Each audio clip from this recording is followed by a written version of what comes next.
money is an amplifier. It makes you more of who you are. If you're an asshole, you're more of an asshole when you have money. If you're generous and kind, you're more generous and more kind when you have money. If you're truly a fucking dog that works his ass off, the more money you make, the more motivated you are to fucking work harder and get more shit. The easiest way to differentiate yourself as a business owner, as an entrepreneur, or a freelancer is through being your unique self and authentically doing business and handling yourself in the way that you would authentically do it. I analyzed who they were. We positioned ourselves in the middle, and then we got really clear on like what needs we wanted to meet and how we wanted to sell the brand. But ultimately, it was the authenticity of us and the brand itself that built the relationship with the customers. I won't waste another minute, no, I won't. I'm a man on a mission. I'm a man on a mission. I don't need no permission. I'm a man on a mission. Welcome to Entitled to Nothing, where we believe our life is our fault. My name is Mink, and I started this show for two primary reasons. The first one is I want to share everything I've learned on my journey to help inspire you on yours. I want to share the failures, the lessons, and also the victories along the way.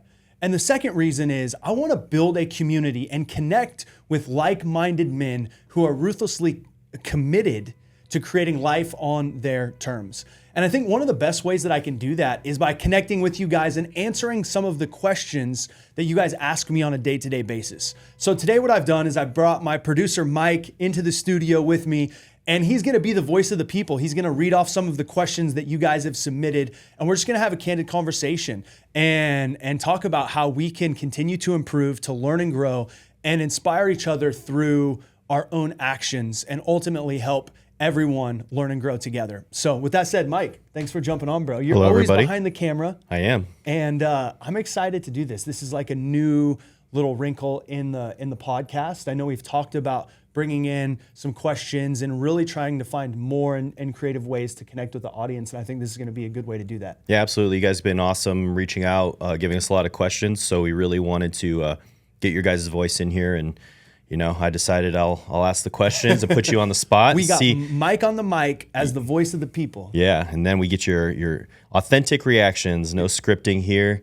I know you guys see that a lot in other places, but we're going to give you the real. It's been, you know, what's crazy is it feels like it's been forever since we've been in the studio. I woke up this morning and I was like, okay, I got to get in the mindset of creating content again with, you know, I've been going back and forth to Hawaii for the last 6 months. I had an opportunity to rent kind of a dream place down there and give it a test drive of half my time in Arizona, half my time in Hawaii.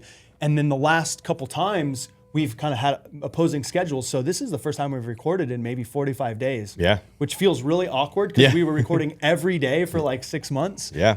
So I'm excited to get back in here and really excited to answer some of these questions. Yeah, and we got the new content out, the vlog. You know, people really like that. You guys have been awesome in voicing that as well. So some of these questions are going to come from that. And stay tuned because you'll get to see the cool place in one of the vlogs coming up. Yeah. So awesome, man. You want to dive into the first question? yeah, let's go. All right. So the first one is from Jason P. All right. He says, you've talked openly about your bankruptcy and personal failures. How did you build your confidence after experiencing personal and financial failures? And what was your first step? Yeah.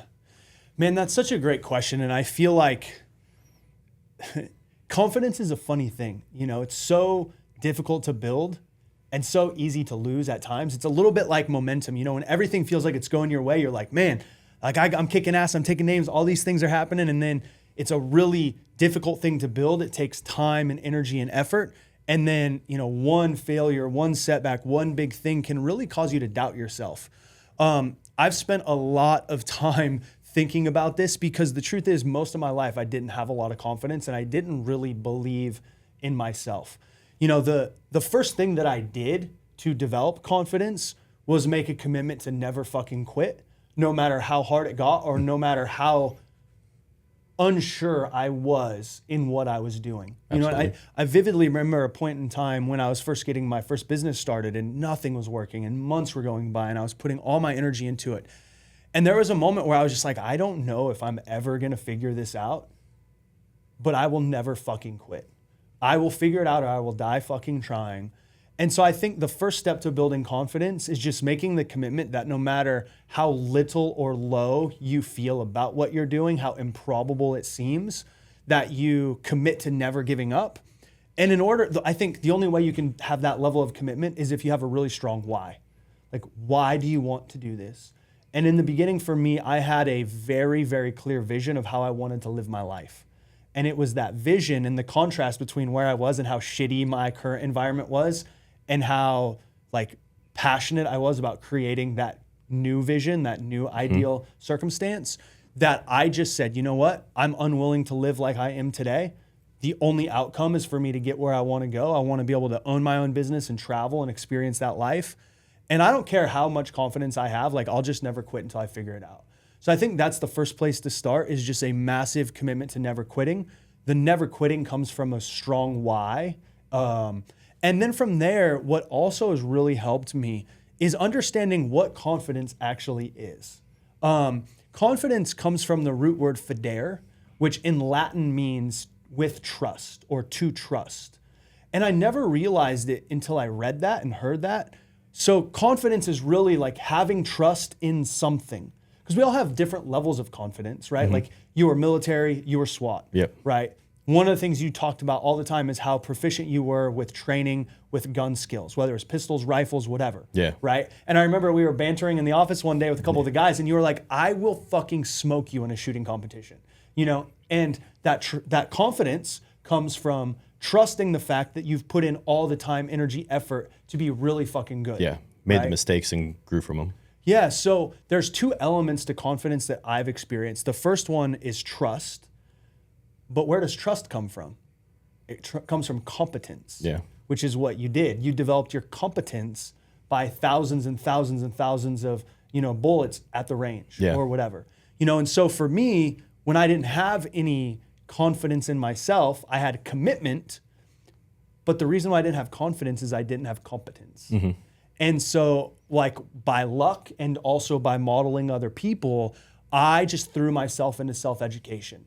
And, I've talked about it on the podcast, but I've spent, over $500,000 on books, training courses, mentorships, programs, blah, blah. In the beginning, obviously I had no money. So it was like mentors, audiobooks. I listened to Tony Robbins Unleash The Ultimate Giant Within or something like that, his audiobook on CD, over and over and over for years to just try to reprogram my mind. So, to sum all of this up in a simple answer, it's like in the beginning, you probably don't have a reason to have confidence because you don't have any competence.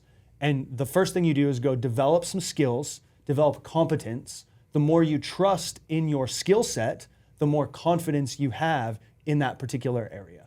Did you find when you were speaking to things and you started to really be the authority in that space, did that help build the confidence? Like, a lot of people sit there and they do this competition thing. They compare themselves to other people, but then you start to see like people start asking you a lot of questions and you start to realize like, oh, I am the authority in this. Like I do know what I'm talking about. Did that help build the confidence as well? Yeah.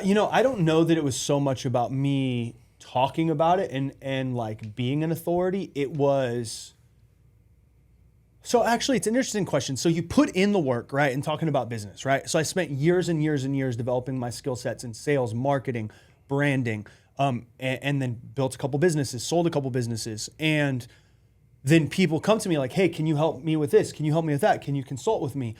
And so I guess the answer is yes. Like other people recognizing you have some value that you could add to them definitely helped me be like, oh, damn, I could... maybe I'm underselling myself. And I think, it's interesting. We usually, as men, fall into one of two categories. Either we oversell ourselves, arrogance, or we undersell ourselves, humility. And the truth is, having a healthy ego, like trusting and believing in ourselves and knowing that we're badasses in the area that we are actually, but then being honest with ourselves. And I think if you have too much... if you have too much overconfidence, a lot of times you're lacking substance. So I don't know if that answers that question particularly, but I think anytime you develop a body of work and you generate results, when people start to take notice of those results, it definitely helps you see yourself in a different perspective. Yeah. Because our personal biases of how we view ourselves and how the world views us typically are very different. Yeah. And you're a humble guy. So when you're sitting there and you're being humble, sometimes you don't give yourself the credit that you deserve. And then when you see it from other people, it really helps hype that up a little bit. And then the second part to that question is you've said this, that you failed over and over again, right? That first step that you took the first time, the second time it happened and you were working through that again, was it the same first step? Did you change it up, or were you more nervous to take that first step again? Yeah, so it's interesting. I think the first step on the other side of any failure is taking responsibility for your part in that failure. And so for me, the way that I have come to approach this is, okay, started a business, it failed. I must have done something wrong. I fucked up. What can I learn from this? And so I think oftentimes in failures, the easy thing to do is to blame situations and circumstances or external factors. Oh, the market was bad, the economy collapsed. Oh, this person fucked me, or that thing happened. And those all might be true, but you're the only one that's in charge of the actions and the decisions that you make. So I think the first step is taking responsibility for it. And then, one of the biggest lessons I learned from Tony is he's like, I believe everything in life is happening for me, not to me. And if that's the case, every experience I have has a lesson for me. Mm-hmm. And so I just applied that thinking to my life and said, okay, I fucked up. I went bankrupt. What did I do wrong here? Yeah. Like, this is my fault. Only I did this. Now, what can I learn from it so I never have to experience this pain again? Yeah. Where's the gift? Where's the lesson? And then you dig through that, and sometimes it takes days, months, years to really figure out what that lesson was. But then once you get the lesson, growth is not making the same mistakes again. Mm-hmm. But the first step for me after any big failure is saying, okay, what can I learn from this? And how can I avoid making the same mistake in the future? And then you start to develop, hopefully, some learnings that you apply moving forward. Yeah, awesome. All right, thanks, Jason. All right, next is going to be Mike D. Live Bearded has grown into a really successful company in a really competitive space. How did you differentiate yourself, and what advice would you have for others trying to stand out? Yeah, it's a great question. The idea of differentiation. One of my fundamental beliefs is everything is commoditized today, especially in the world that we live in, and maybe not everything, but that's kind of the frame that I take, because I'm not someone who's going to develop a new patent, a new innovative technology, a new piece of software. Like, that's not my skill set. So I look at the world and I say, in the consumer product business, everything is commoditized. There's new iterations of stuff, there's new, developments of stuff, but so everything is going to be very competitive, and that key word of differentiation is critical. So how do you differentiate yourself? What I did with Live Bearded in the beginning, when we were first getting started in 2016, the beard market was a lot less competitive than it is today, but there was some very specific competitors. There was one competitor that was kind of on the low end that was selling high volume, low price stuff. And then there was another competitor that was on the high end that was like the luxury premium brand. So you kind of had like the Nordstroms and the Walmart, if you will. Mm-hmm. And I sat down, and at this point in time, using some frameworks that I'd learned from Tony Robbins and other business experts, I understood that people buy products emotionally and justify them logically, right? And what people are purchasing when they buy anything typically is a story, a state, or an emotion, right? So I drive a BMW. I drive a BMW because I like the car. I think it drives well. But there's also a story behind it. Mm-hmm. It also makes me feel a certain way when I get in it, right? I upgraded. I got the turbo. Yeah. I got the leather. I got the things, And so that gives me an emotion. That gives me a story. And that gives me an experience. And the person that buys the fucking Hyundai, or like Nathan in our office, right? He drives a, what's the little hatchback thing he has? A Prius. Prius, yeah. He drives a Prius. It's like, that tells, some people buy that and they tell themselves a different story. It creates a different state or a different emotion. Oh, I'm a hybrid guy. I care about the environment. I do this, I do that. So understanding that people don't necessarily buy products as much as they buy stories, states, and emotions, I sat down and I said, what emotion is someone trying to buy when a man buys grooming products? What needs are they trying to meet, and what emotions are they trying to buy? And I just had a conversation with my business partner, Spence, and I said, okay, why is someone going to buy this product? What emotions are they buying? Well, they want to buy confidence. They want to buy feeling good. They want to buy looking good. They want to feel better about themselves. Okay, cool. Like that's a good starting point. And then what needs are they trying to meet? And for us, we looked at Beards and the company that we wanted to build really around like Brotherhood. And well, they want to meet the need of significance because they want the compliments, they want to look good, they want to feel good. And then also like they're probably buying a product that allows them to be a part of a conversation, right? The beard, growing a beard, having a beard is a particular experience about being a man. And so what we did was we said, what emotions are they buying and what needs are they meeting? And we got really clear on what our competitor was doing, the low end guy, what need are they meeting? Fast, easy, cheap, okay? The high end guys, what needs are they meeting? And then by understanding the marketplace and understanding how other companies were positioning themselves, we started to develop a thesis on how we wanted to position ourselves. And then we put our brand and our culture and kind of our personality and our values into that.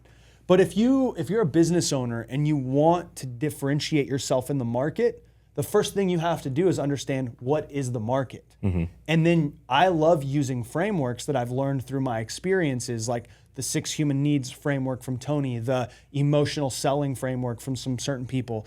And once you understand the way that the market is positioning themselves, then you can come up with creative ways to innovate on the market and position yourself in a new way. Yeah. And so what that turned into with Live Bearded was my business partner and I had been friends for 10 years. And we thought, what if we extended our friendship to a community of men? Both of the brands that were existing weren't focusing on the market segment that we were or in building the brand the way that we were. You know, one was going after the low end guy, one was going after the high end guy. So we're like, we're gonna go after the everyman, the everyday blue collar, hardworking American that like wants to look good, but doesn't want to spend a lot of money, but also like has some standards and doesn't want the cheapest shit out there. Mm-hmm. So we positioned ourselves in the middle of where the market was at that point in time.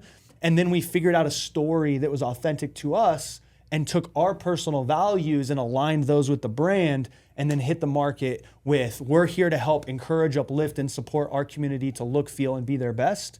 And then everything we did revolved around that, and we talked to the market segment that was being underserved. Yeah. To that point, and you said it just briefly, but I think it's a bigger point. Being behind the camera, following you all over, being around you and your business partner, you said authenticity, but that is like a major part of your brand. You guys like ruthlessly sit there and make sure that everything you're doing, every sale you put out, every product you're putting out, everything is about the community and about the authenticity of the brand, which I find very rare in other brands. Yeah. So could you speak on that a little bit? You know, Mike, that is it's a phenomenal point of differentiation. One of my favorite quotes that I've heard is competition becomes irrelevant through authenticity, right? No one can be a better Mike. No one can be a better Mink than us, mm-hmm. right? And I think I intuitively kind of understood that from day one with Live Bearded. And so Spencer and I very early on just were the voices of the brand. We are the faces of the brand. We went live every single week. And we understood that if we built relationships with customers through authenticity and just being who we were, that would also differentiate us in the market. Mm-hmm. And I think oftentimes we try to focus on strategies or techniques or hacks, tactics. But at the end of the day, the easiest way to differentiate yourself as a business owner, as an entrepreneur, or a freelancer mm-hmm. is through being your unique self and authentically doing business and handling yourself in the way that you would authentically do it. And that is probably the single greatest differentiator of Live Bearded. I'm glad you brought it up because I'm sitting here thinking about like, well, what did I do in the beginning? Well, I looked at the marketplace. I analyzed who they were. We positioned ourselves in the middle. And then we got really clear on like what needs we wanted to meet and how we wanted to sell the brand. But ultimately, it was the authenticity of us and the brand itself that built the relationship with the customers. And in the beginning, you know, we started out and we were like, there's a really great article by Kevin Kelly. He is the founder of Wired Magazine. I highly recommend everybody read it. It's called Your First 1,000 Fans or 1,000 True Fans, something like that. Just Google it. And he basically talks about how anyone that wants to build a business can build a business with 1,000 true fans. And these are fans that buy every product you sell, listen to everything you put out, consume every piece of content. Like, they love everything you do. They're true fans. Yeah. And then he says, the way that you get 1,000 is you get 1. Yeah. And then 2. And then 4. And you just continue to keep building that tribe of people. And that is what we did. And we did it through just being our authentic selves and sharing that with the world through Live Bearded. Yeah. Like, I don't want to sum your words up, but it's like, you know, you got to have business sense. You got to think logically in the business, but also you can be a person. You can be yourself. You don't have to follow every TikTok meme you see and everything like that, right? Yeah.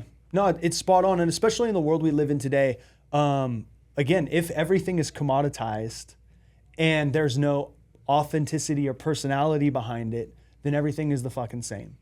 But if there's all this commoditized beard product or hats or apparel or whatever, but there's a personality or an authenticity to that brand that resonates, that is going to resonate with a particular people, and those people are going to become true fans. Yeah, absolutely. All right. Thanks, Mike. All right. Last question. Put you in the hot seat for quite a while now. All right, so we got the last one. All right. Jake M. I struggle to stay motivated at times, and I often feel like I don't know what to do. How do you stay motivated and energized when you're feeling frustrated and when you've already achieved a lot of success? Yeah, motivation is such an interesting topic of discussion. And I feel like there's so much time, energy, and money spent on this idea of staying motivated. And I just think motivation is complete bullshit. Motivation is an emotion. You feel a particular way in a moment, and that is always going to be fleeting. There will be moments where we feel motivated, and there will be moments when we don't. And in the early days of my career, I acted on motivation, and I reacted when I didn't feel that way. And so my work ethic was high and then low, and then high and then low, and I rode the waves of motivation. And I think what I've learned from studying the most successful entrepreneurs, athletes, and having really incredible mentors is amateurs rely on motivation. True professionals develop discipline. And if you can act in spite of how you feel, if you can do what you know you need to do regardless of how you're feeling, if you can be that disciplined motherfucker that is relentless, then the motivation actually doesn't matter because you do what you know you need to do regardless of how you feel. And for me, that's when all of my life, my success, my work ethic, like when everything took a corner, is when I stopped focusing on staying motivated and said, I'm just going to do what I said I was going to do. And that comes purely through discipline. So the question then is not how do you stay motivated, but it's how do you develop discipline? I believe that discipline is the bridge that takes us from where we are to where we want to go. You know, and so the first thing I would do is stop even worrying or thinking about motivation, understanding that there will be times when you have it and there will be times when you don't. And that is the same with everything. There's going to be times when we feel great. There's going to be times when we feel like shit. Okay, that's part of the human experience. If you want to truly become great at anything, it is only going to come through consistency and discipline. What was the second part of the question? So it's like, how do you manage it when you're feeling frustrated? Okay, so again, like if you're fucking sad, sick, frustrated, upset, you just rely on your discipline. Your discipline becomes the bridge. It becomes the crutch.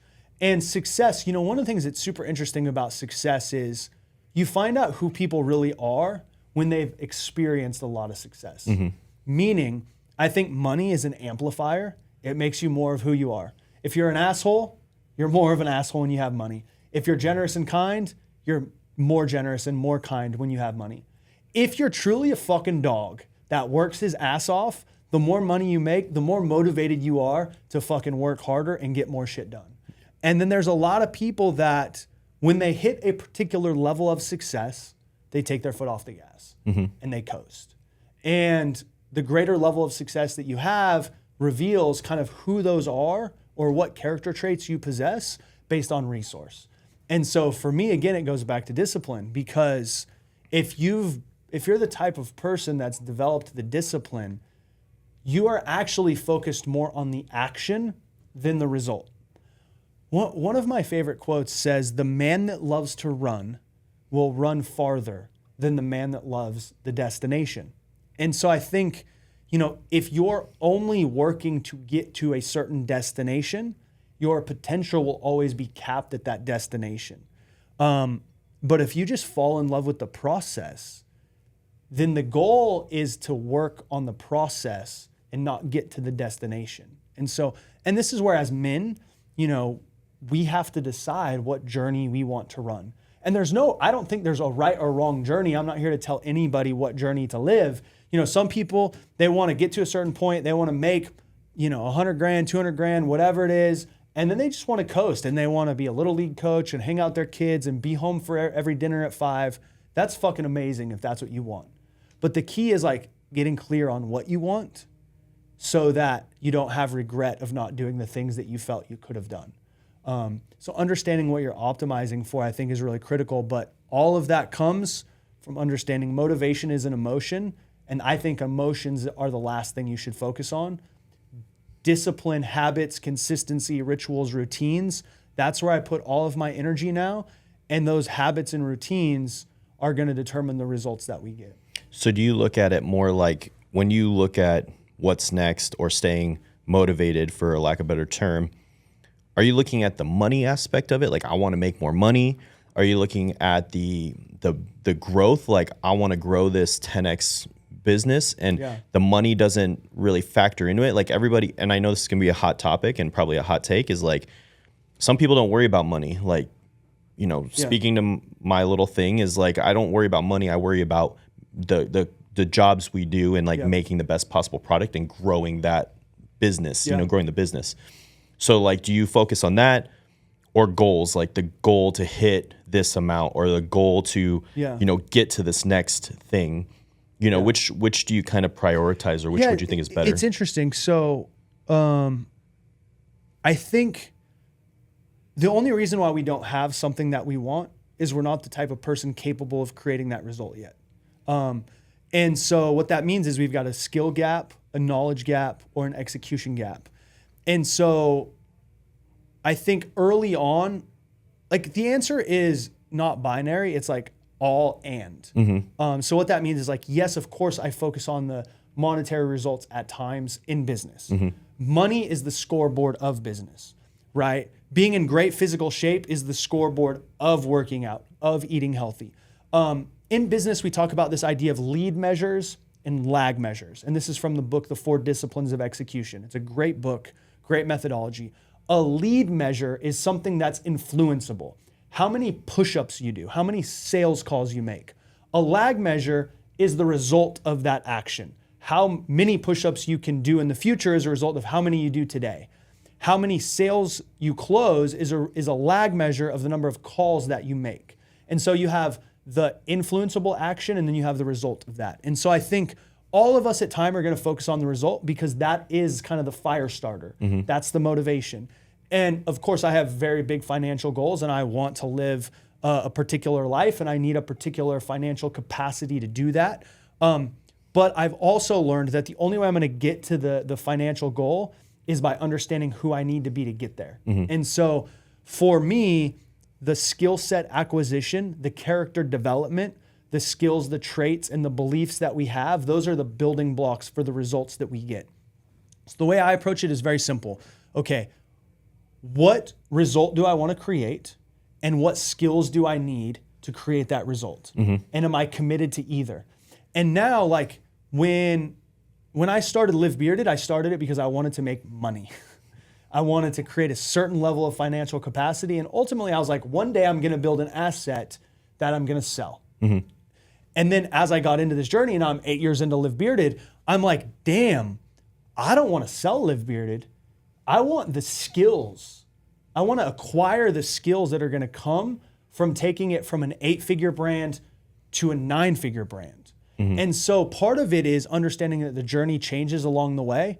In the beginning, it was about me making money and living a certain life. And that's still critical. And that's still an end destination, right? If you're charting a course on a map, you have to have an idea of where you're going, or at least what stops you want to make along the way.